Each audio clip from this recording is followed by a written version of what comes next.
What's up? Welcome to Comic Book Nation in this very special bonus round episode. I'm your host, Kofi Outlaw, and I'm here with my co-host who started this whole show with me, Matthew Aguilar. What's up, everybody? And we are very excited today because the two of us get to sit down and talk about a movie that I think we've been more excited about than, maybe some other people. But we are here today to do a full spoilers breakdown of DC's Blue Beetle movie, which is now out in theaters. So if you are just stumbling across this podcast somehow or this video somehow, if you can't read the thing in the back of me over here, it says Blue Beetle spoilers. There's a big spoiler warning all over this. We called it a spoiler review and discussion. So we've done our due diligence, but just in case there's anybody who's just somehow catching this out there in the airwaves, we will be talking about Blue Beetle in full spoilers. If you have not seen the movie yet and you want to know what we think for some reason, please go listen to this week's regular episode, which is a Blue Beetle review and first impressions of Star Wars Ahsoka. There we talk pretty well about Blue Beetle without spoiling a thing. But if you're still with us, that's enough preamble. We are all here to talk about Blue Beetle and what we just experienced seeing that movie. Matt and I both had to go out and see it in theaters with, the normies, right? We didn't have no special screenings. We made one of our own volition. The normies, you like that? That's a little industry inside baseball joke. But no, we saw it with regular audiences. And you know what? I'm happy for that, actually, in this case, because I really think this is a discussion where we need to take it out of the realm of just going to like a Warner Brothers event or a press screening event and really talk about like what we saw in the theater and around us. So I did the official review for Blue Beetle on comicbook.com, and you can go look at comicbook, all one word, /DC, and find our Blue Beetle review. I gave it 3.5 out of 5 stars. On the regular show, Matt said he would have gone 3.5, 4, I believe, was your range for this film. So that's kind of where we stand. And the quick overview of what I say about it is that it is very much kind of in the formula of a 2000s or early Marvel Phase 1 superhero origin story. The same exact beats, like strange intro about the object. Meet central character. Central character has some kind of twist that makes them get superpowers. There's a fight when they first get powers. Then there's some developments with their life and dealing with these superpowers. Then there's a fight in the second act as the villain comes for super person. Then there's some big rallying thing that has to happen for a third act battle, right? So it follows those beats. And if you've ever seen a superhero origin movie, then you've seen what Blue Beetle does. But at the same time, I also felt that the direction by Angel Manuel Soto, the performances by the entire cast, the action spectacle, the comedic beats, the family drama, all of these elements were well above average and well above your average superhero origin film. And it distinguishes Blue Beetle as, and I said this before, and I did more thinking about it, but I think it's true, like the only DC film in decades to nail being both just easily accessible, meaning no large continuity and who is who and which bat, like none of that stuff, being very fun and being satisfying as both like action spectacle with some kind of deeper core, so it's not just hollow. And it nails all three of those things. So this is a good start for a DC superhero. And I said, and I think Matt, you agreed, that it's a character and a set of actors that do deserve to be recognized in the new upcoming DCU franchise. Can we all agree? Do we both agree on that one? Oh yeah, for sure. Absolutely. All right, so now that we got that out of the way, let's talk about some good old spoilers of Blue Beetle.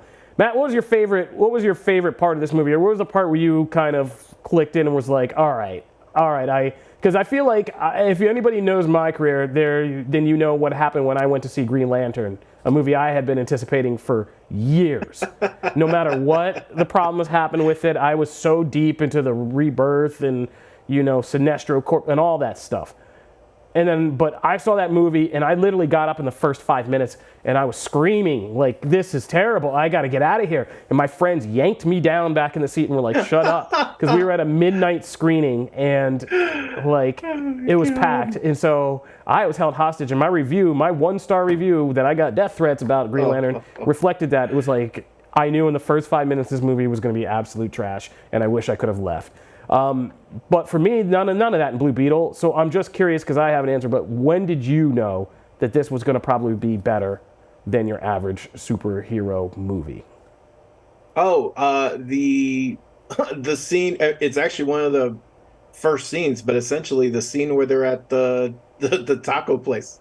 They're at the restaurant, and he's like, they're breaking all of this information to Jaime. Yeah. Jaime. Why? Oh, am I? Oh, I'm double screen. Oh, this is cool. They're breaking all this information to Jaime, and they're like, "Hey, like we lost the business. Hey, we're about to lose the house. Hey, like we're like like he lost his job. Like they keep going through all these things, and the way they're handling it, there's a great. I think it's Jaime later on. It's when they get the beetle, and they're trying to get him to open it, right? Open the box. And they're all chanting and like this whole thing, right? He's like, "You're so childish." I very much like relate to this. Like my family in a lot of Spanish families, like the kind of way they interact is kind of like that. It's like you're all brothers and sisters in a way, even though there's hierarchies to the family. So like that scene is very much like the way they're all interacting. I was like, oh, they seem. I felt like right after that, I was like, okay, I know they got this part, and to me, that was the most important part coming in. You can screw up special effects. You can screw up, maybe a villain's not so great or this and that. You can screw up all that, but if you don't get the family aspect to Jaime, you don't get Blue Beetle. Like you don't nail that.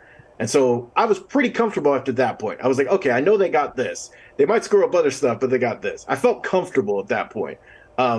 When I knew they had me though was the conversation between Jenny and Jaime when they're in the room. They're in like the estate house, like Ted's estate house, and when Rudy comes in and they're about to kiss, and he goes, "Oh, her mom died." I laughed so hard at that, and I went, "Okay." Like I've endeared myself to the entire cast. Like we're good. We're good at that point. Yeah, no, I mean, we were talking before the show, and I wish we hadn't because I feel like we wasted so much good dialogue on that. But yeah, that it was early on when the film, and I was like, oh, this movie is like a Latin movie, like for real, like they are going really, and like you said, the authenticity of it. The conversation, and that's not just a Latin thing. That I think that's just a minority family thing. Was when they break the news to them, because my parents do that when we have literal arguments in my family. Like my parents will wait until like everything's over to tell you like Dad almost died this week. That's why we didn't hear. That's why we didn't hear you or we weren't messaging you in the thread. Yeah, your father almost died. I had to rush him in the hospital in the middle of the night. It was touch and go for a minute, but then they found out he had eaten the wrong, or he's just allergic to strawberries now. So we're good. And I'm like, wait, what? And like, oh my God, like, well, I'm glad this wasn't like, this wasn't the end, because then what would I do if you came back to me and were like, oh yeah, we took Dad to the hospital last night and he's dead now. Like, oh, okay. Like, yeah, so that was that was definitely a minority family thing. Like, if things are going wrong, we're going to endure, but like, a bunch of stuff is happening. Oh yeah, we're in the midst of all this crisis, but we wanted you to go to college and just like chill. We didn't want to upset you. And like, yeah. But no, I thought it was really authentic because at one point the father literally just pulls out a random tortilla as a snack. And I was like, oh my God. It's like when they're getting the beetle, when I think it's when the beetle first activates. And like you said, when they're about harassing him about like opening the box and stuff, they're all like sitting around and Dad just randomly pulls out like a sheath of tortillas and he just starts like munching on one. And I was like, I have not seen this since out of like South Florida or South California or outright Mexico. Like that's like detail upon detail. But no, it was that authenticity that came through for me when I began to really kind of like sense that from the way, like you said, the family was interacting and how they just looked at life and dealt with each other, that I was like, okay, this is different and it's interesting and I'm invested in this now, which kind of makes me, and I think we're just going to jump around here, but it kind of brings me up something that we stopped our discussion on, which was, I think, while we both love the family aspect, and shout out, like George Lopez, we said this in the regular show, but we got to remember we're recording 2 shows here, but George Lopez is the best George Lopez I have seen in years. He Yeah. is so Easy. hilarious in this movie. And it reminds you that George Lopez can actually act if he's really Yeah. like enthused and trying. And you kind of figure that out from the George Lopez show, because there were like episodes of that were heavy. I did watch the George Lopez show, spoilers.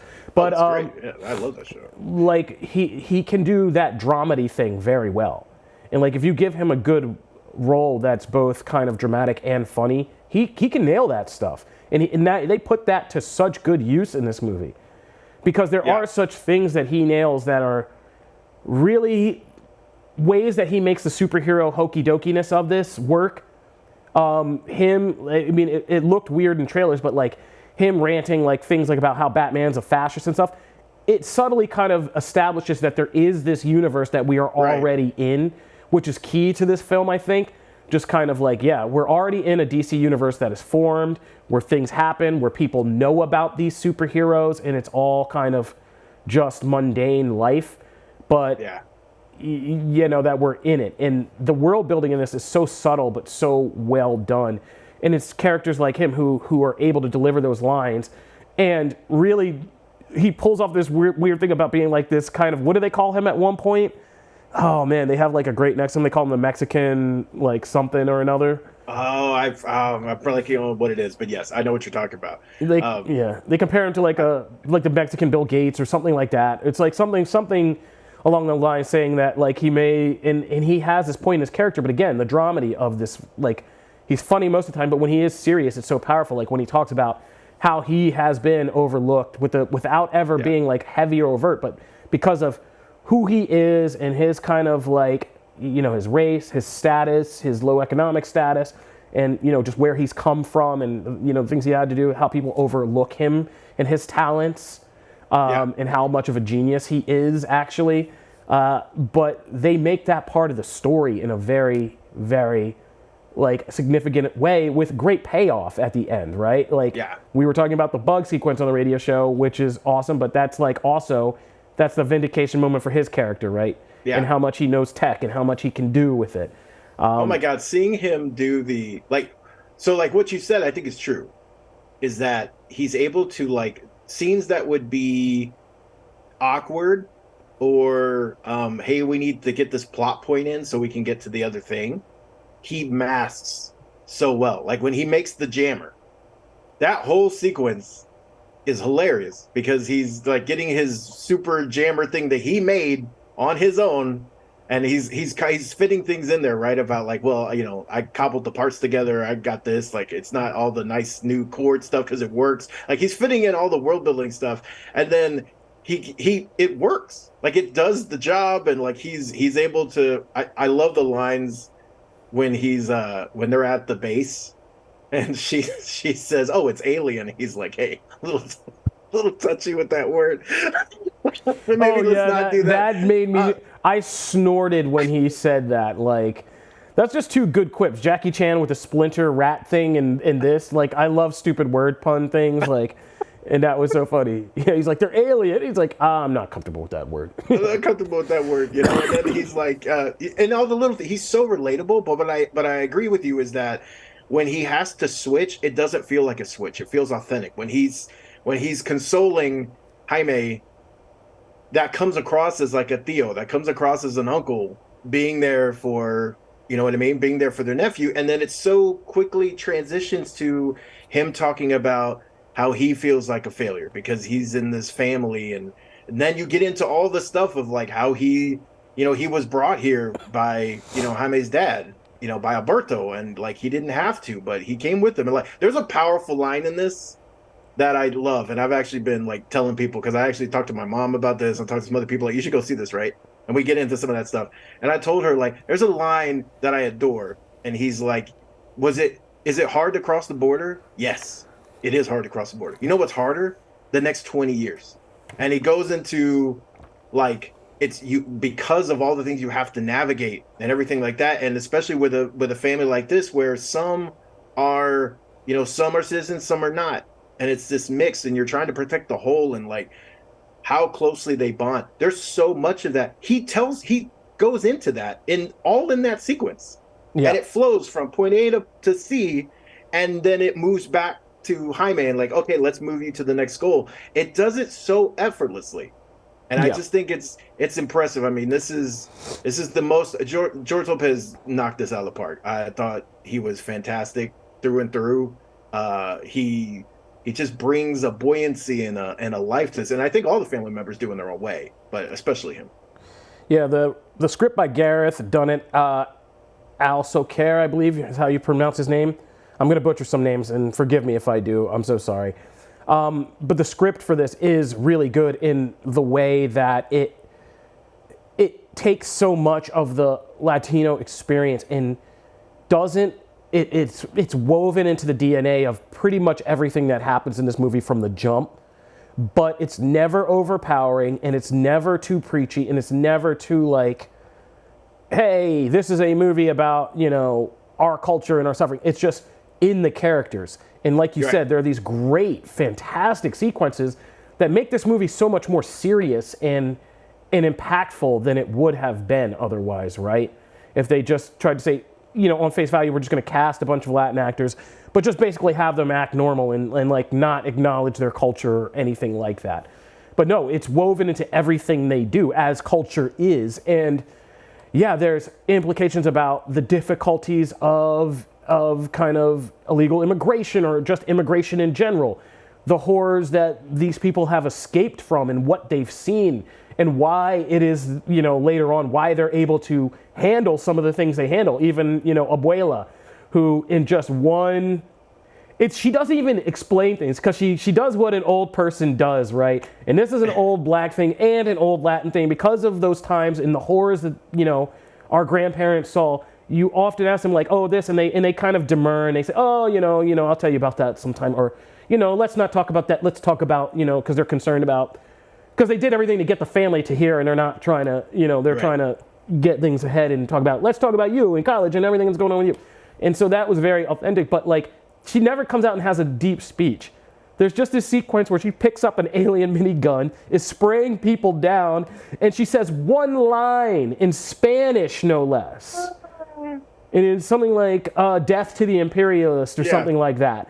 Death to the imperialistas. And that one line that she spits out says everything about her character and like who she was before she came to America, or had her, is it his mom's mom?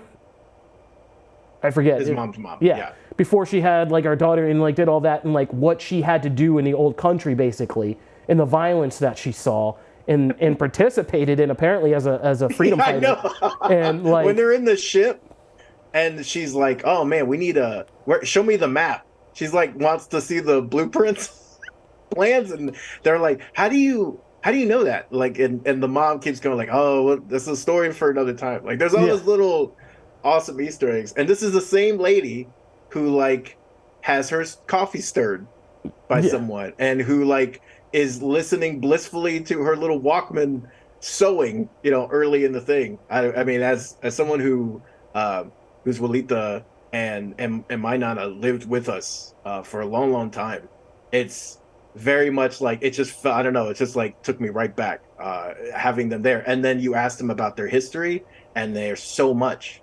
And it's just, it's like whole other lives. It was hilarious. She was great. No, same thing. My grandfather, sweetest man, worked in a church all his life. Sweetest man, quiet, never said anything. Used to have this one thing, this one like little sheath knife that he slipped on his bed. One day I just asked him about it, and he told me a story about World War II in France and some stuff he had to do, and I just was like,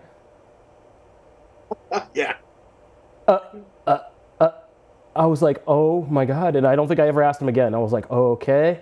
I got the picture after that. I was like, okay. But no, but like I said, wonderful things that kind of sketched out this, not just the world of this movie, but all the characters who come feeling like they're real and fleshed out. And even the henchman in this we were talking about, Carapax, who becomes Omac and is played by Raul Max Trujillo.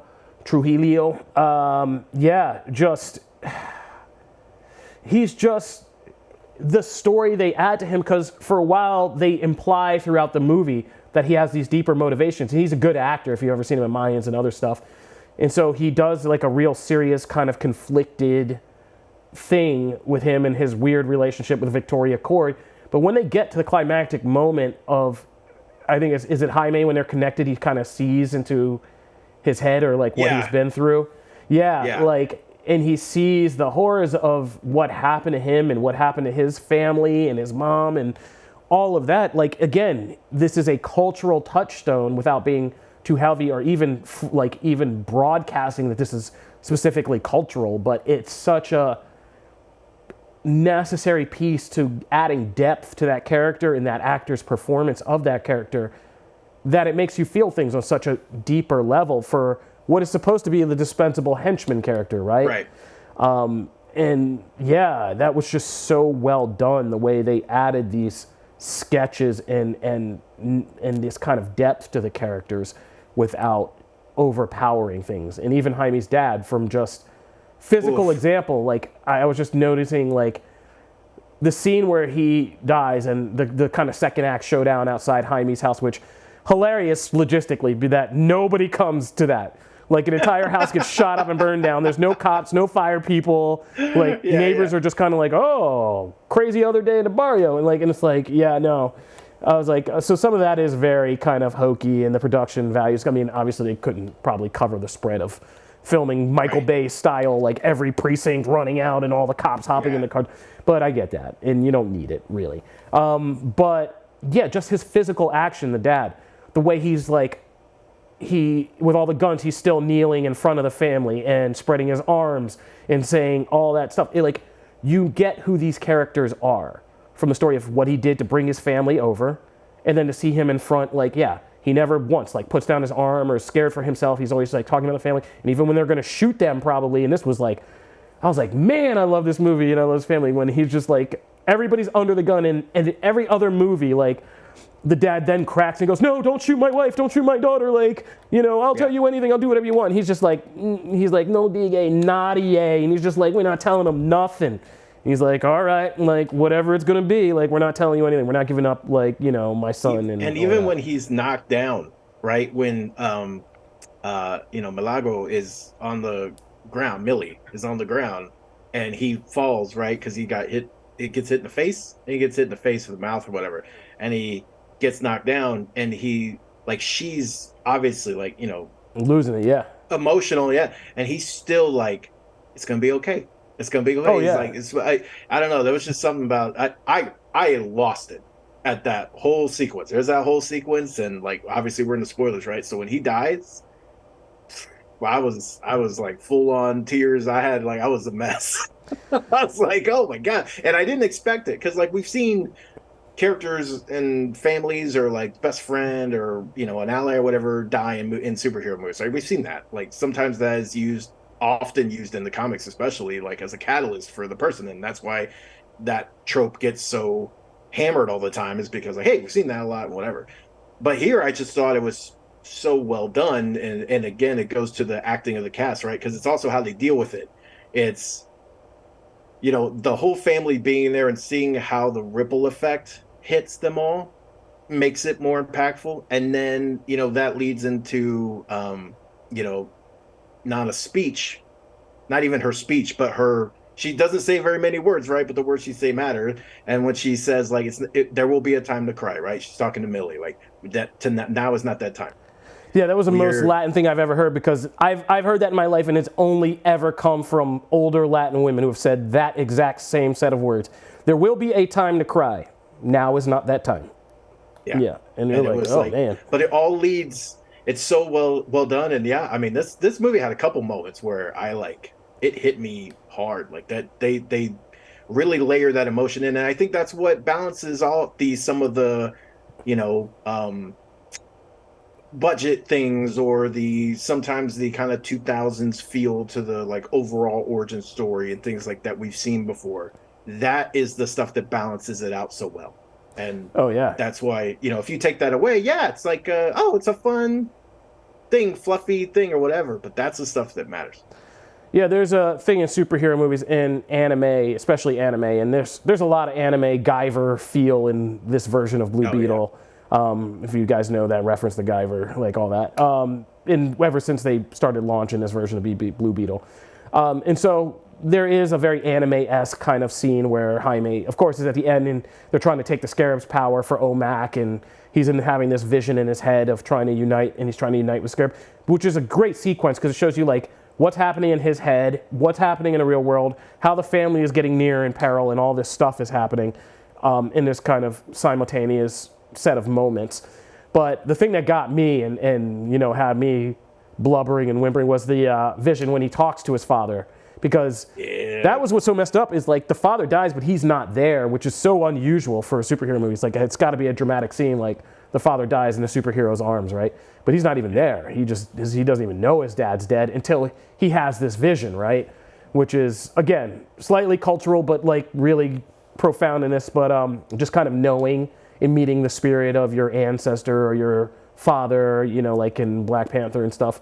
That concept and him having that conversation with his dad and like, that plane between life and death is what got me. And yeah, I think it's just that period in life that we're at now, like in middle age, where you got to actually worry about like losing your parents and things like that. But yeah, it was just, and it was also an example because I have to also think about the other side. We are fathers now, and you realize like, you may have to one day have a conversation with that. And that's the stuff I would want to tell my child. Like, it's going to be okay. Like everything you need, like I'll always be here, and everything you need, I already taught you and it's already inside you. Is like, that stuff is super duper important and powerful stuff at this age for me. And so, yeah, I think weirdly, like this was more resonant with me than a lot of other comic book movies I've watched because of that family stuff and how that family, it is sometimes as hokey as like, my family is my strength, but in this, the way they kind of prove that in this movie is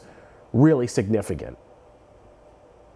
No, I agree wholeheartedly. And it's, I think, while, moving into like some of the, and shout out, by the way, to Becky G, who did Kajida, who was the voice of Kajida, which I totally forgot when I saw the movie, and then went, oh, hey, that's right.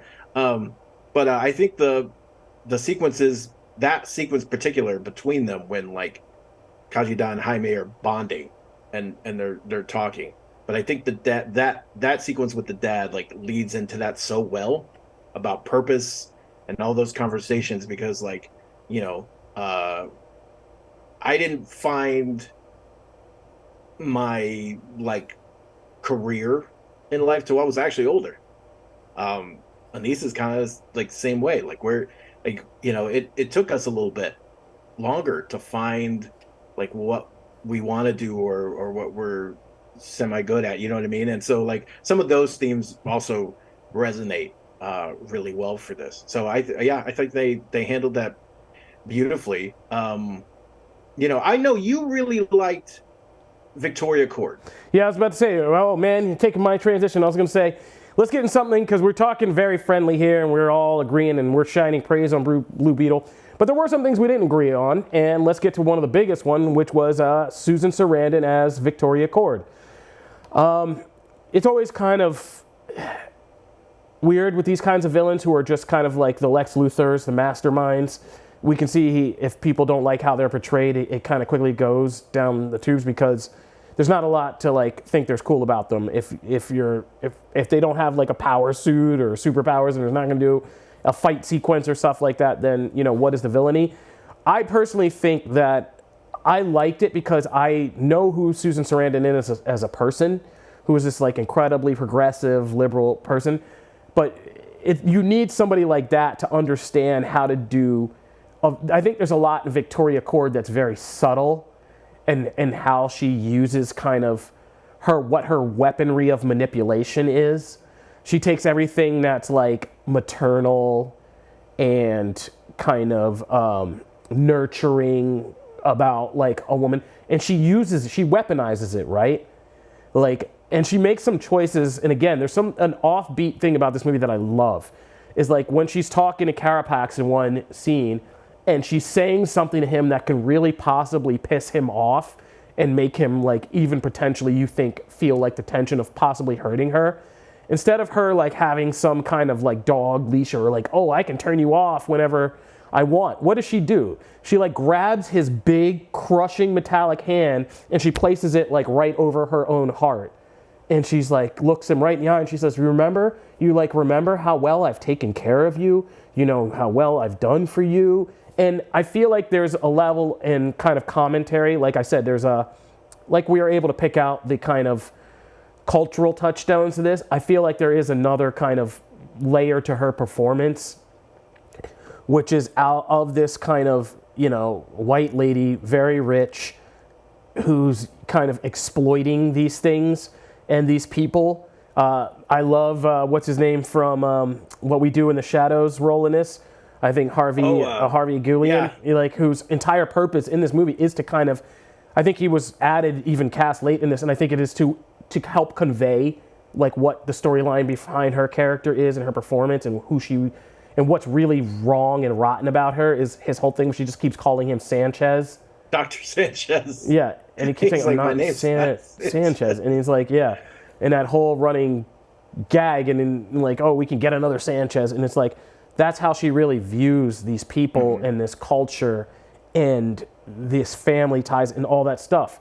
She doesn't care about any of that. And she's a sociopath, like a pure sociopath. But I think Susan Sarandon does a sociopath really well in the sense that you almost believe that she's really genuine when she's saying these crazy things that she's saying. Like, oh yeah, like, you know, we'll burn them down. Or when she's just like, oh yeah, kill them all. Like, you know, just kill them all. And it's so sociopathic that, you know, it's funny that it's not too, you want to say it's like cartoonish villainy, but we were just having an argument about a guy who just made the decision that Twitter shouldn't have a block function anymore, right? Yeah. Crazy billionaire who just decided, oh, people who have purposely shielded themselves from possible hate or, you know, harassment should not have that shield anymore. And just decided that for us all. And like how crazy that is that we are living in a period where that can affect us completely on a social level, right? And so I think she's kind of playing towards that same kind of persona. And it really did work for me.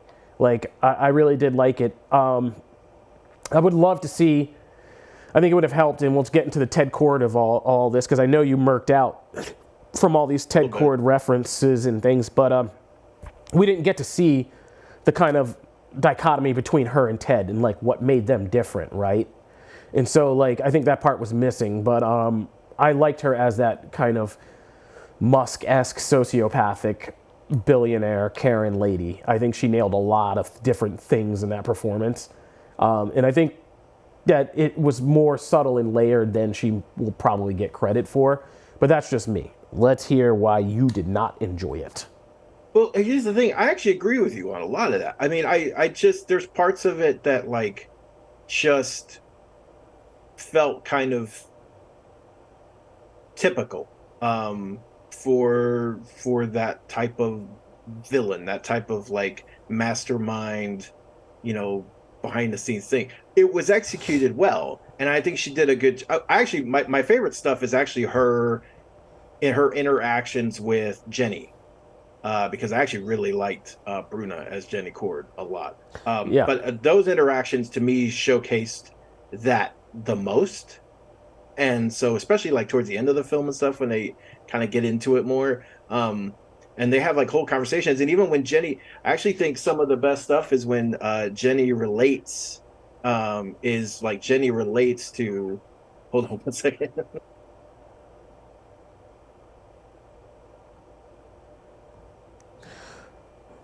You handling things? You got a little person? If you guys are wondering, Matthew Aguilar. They just came in. So I'll make my, they just came in for the thing. They've been great though. Right. So no, but I think actually some of the best parts about Victoria's character actually come through when Jenny is explaining their past to Jaime. Like there's that whole conversation that happens and she's telling him about like what happened, like her not getting the business, it going to Ted instead, and he's like, oh, that sucks. And she's like, yeah, it's sexist as anything. Like I actually like that because it doesn't endear you to who they are now or their actions, but there was a little bit of like, oh, she got wrong too. Like she Yeah. she kind of, got a lot of stuff. I thought that was the strongest case for her. But when it just came to like, and her interactions with Carapax, I really liked too. I just kind of, some of the stuff in between, like, just didn't quite, like click as much for me. But I agree with you on a lot of it.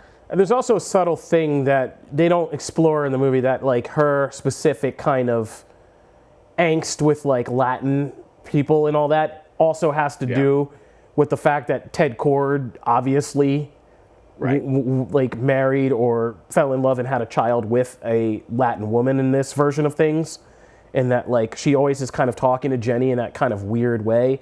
As somebody who's mixed children, like, it can get weird sometimes, right? And whether it's even people smiling and saying, talking about their hair or their appearance or something like that, and it can get weird, and you get those weird vibes from her that there is like kind of an aristocratic family history thing, that Ted Cord was kind of, that she not only like resents the sexism of like her being qualified to do this and not getting the chance, but that they gave it to a guy who was like Mr. Eccentric, married this person, put on the underoos, went out and crime fought and did all this other kind of sillier stuff that she's like, no, we could have been just making money and like doing stuff. Like, he wanted to be Batman. Yeah. And I wanted to run a business. Exactly. I wanted to make money. And then that ties into Carapax's scene, right? Because we see the missile with the Cord name on it, like the bomb and stuff. Like, so it all ties in, because like Ted wanted to move away from weapons. And I actually really, while I would have loved to have gotten more of that backstory, I feel like it is actually kind of hard without Ted there, and Ted's not in this movie until the very, very end, and it's the screen, right? So like, it's not like, without him, I hope, the implication would be that she's dead. Big thing go boom, she's right in the middle of it, you would assume.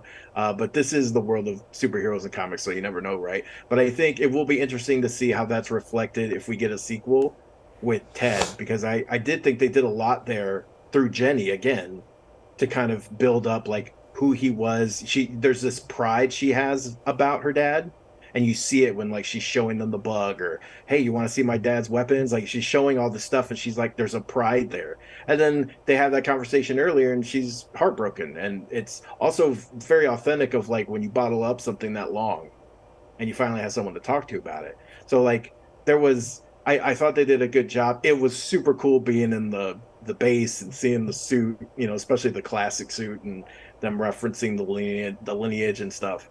But I agree with you. I think that I would have loved to see more of that, but also that kind of ties in, you got to have something for a sequel, right? So yeah. So let's start opening this up, because we said at the start, like, this cast, and I would bring back pretty much everybody on this cast and this whole vision of Jamie Reyes, Blue Beetle, into the DCU. And I think this movie, and whether they had to refit it and do it or whatever they did a good job of, they mentioned Batman, Wonder Woman, all these people, but like no specifics, right? So no specifics on like, oh, they stopped Steppenwolf and like all of that, but we still have enough room to work. And I got your super secret message on the side, Matt, and we will wrap up this time pretty soon. It's so all of that is there, but they also open, and like we said, this movie did a good job of painting and shading in stories and larger universe things that I would love to explore. So at this point, like, I hope they keep this. Like, I want them to work off this. I want to know where Ted went and like what happened in his days as Blue Beetle, in Victoria Cord and all that, and like, I hope they tie it into Booster Gold TV series. I mean, because that's an easy thing to do. Like, what happened? Well, if he's been mucking around with like time and space with Booster Gold, there's all kinds of ways he could have gotten lost, stranded, and done all that stuff, right? So I hope they keep this as the DCU stuff, because there's a lot to work from here.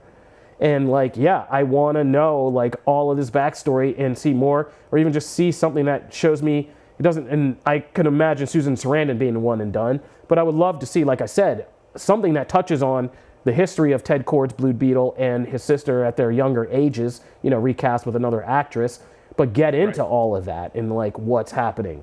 Because I mean, if that's an episode of Blue Beetle or of Booster Gold, I'd be thrilled with that. Like, and it's an easy tie-in since those two are like supposed to be like really good friends. And so Right. there is a lot to work from here, and I really do hope that James Gunn and them, even if this movie doesn't do well at the box office, like look at it, recognize the strong points for what they are, and bring those forward, because there is a lot of this that is what you want to see in the DCU going forward. Like I said, I think I said being fun, but being also emotionally powerful, having impressive action, but also nailing kind of like the larger universe mythos stuff without being too complicated. And just knowing you're in that sandbox and not complicating it. So, yeah, I hope they get into and they just put some pins in some of the stuff that's referenced in this movie and come back and use it for the larger universe. But that's just me. Do you think they should just kind of soft reboot this, like just bring everybody but pretend this movie didn't happen or was part of the old one? No, not at all. I think they should absolutely. They teed it up so well, and like you said, there's avenues to do it, even if you don't want to do a sequel. If you can't say, depending on how much it makes, if it's not financially viable for you to make a sequel, then okay, move the family or keep the cast, move them over. You have Booster Gold there, but also his character can fit in so many places. They've shown it in the core comic series. Like he's mingling with Superman and Batman and Starfire and all these different characters, and it's seamless. It's fine. He works with a lot of different characters. He kind of like Spider-Man in that way. Like you can throw him with a lot of other characters and he just works because everyone works with Spider-Man. Doesn't matter.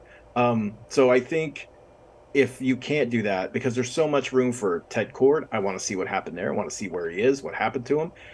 The different scarabs, we didn't even touch, like the movie doesn't even touch really on the Reach and any of the things that Khaji-Da that are intrinsic to the scarab itself. It doesn't, obviously since then we've had new Beetles, Attila and Dynasties like join, and there's more, right? So there's so much room for growth.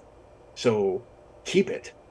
I mean, it's one of those things where we talked about a lot with like Miss Marvel, when like, yes, I'm excited for the Marvels because I want to see Miss Marvel interact with Captain Marvel and Monica, but then also I'm so excited to see them interact with the family. This is the same way.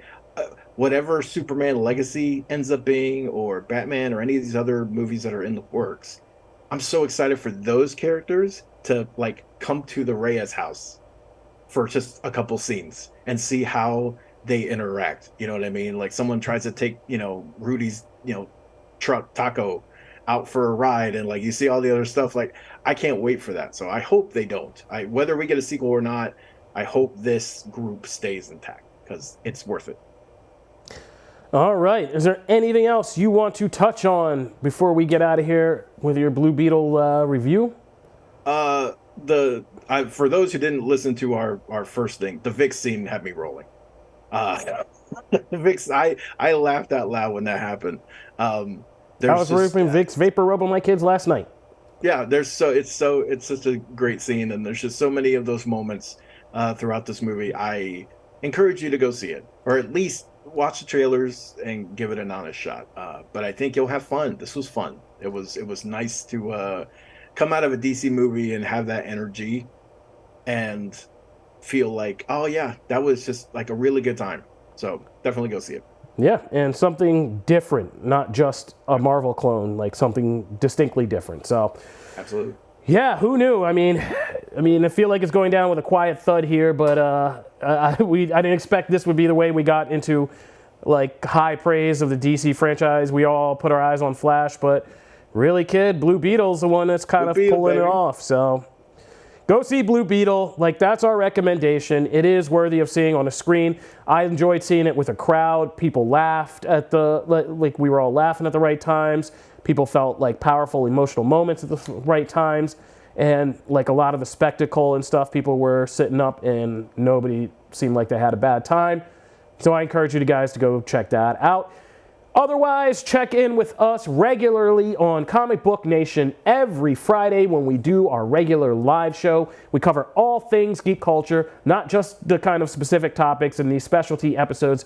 We do Marvel, DC, Star Trek, Star Wars, anime, Power Rangers, wrestling. We'll even talk about what's going on Twitter or if some crazy snack food drops. We do all things geek culture which is the whole MO of comicbook.com. You can also find me and Matt's work on comicbook.com, including a bunch of stuff about Blue Beetle, which I'll be working on the rest of the day. This has been Comic Book Nation. Subscribe to us on your favorite podcast platform. Subscribe to our YouTube page, and we'll see you on the regular show. You can follow me at Kofi Outlaw. You can find me at Matt Aguilar, CB. And thank you for tuning in for our Blue Beetle discussion. See you guys out there in the new DCEU. Peace.